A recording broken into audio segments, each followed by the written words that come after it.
மாநில தேர்தல்ல ஒரு எம்எல்ஏ எலெக்ஷன்ல பாஜகக்கு இங்க என்ன ரோல் அப்படின்றதெல்லாம் நம்ம சொல்லி அவங்கள காயப்படுத்த வேண்டிய அவசியம் கிடையாது. அது அவங்களுக்கே தெரியும். ஸோ 3வது இடம், 4வது இடத்துக்கு தான் அவங்க ஃபைட் பண்ணிக்கிட்டே இருக்கிறாங்க இன்னைக்கு தேதிக்கு. ஸோ இங்க வந்து நீங்க ஷாவ அவர் வந்து மென்ஷன் பண்றது வந்து அமித்ஷா பாஜக இல்ல. அமித்ஷா வந்து அஇஅதிமுக கூட்டணி ஃபைனலைஸ் பண்ணார் இல்லைங்களா? அதான். அந்த ஸ்ட்ராட்டஜிய அவர் அஇஅதிமுகவை தான் எதிர்த்து பேசுறாரு. அஇஅதிமுகவுக்கு அகைன்ஸ்டான ஒரு நரேட்டிவ ஸ்ட்ராங் பண்றாரு.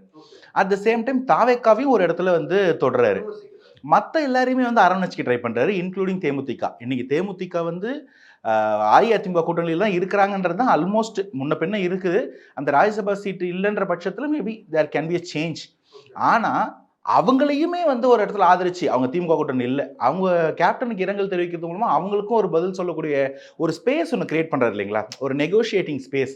இதுல தான் ஸ்டாலின் வந்து மாஸ்டர் ஸ்ட்ரோக் எப்பவுமே அடிச்சுக்கிட்டு இருக்கிறாரு. அதுல தான் ஸ்டாலின் கலைஞரை மிஞ்சிடுறாரு அப்படின்னு சொல்றாங்க.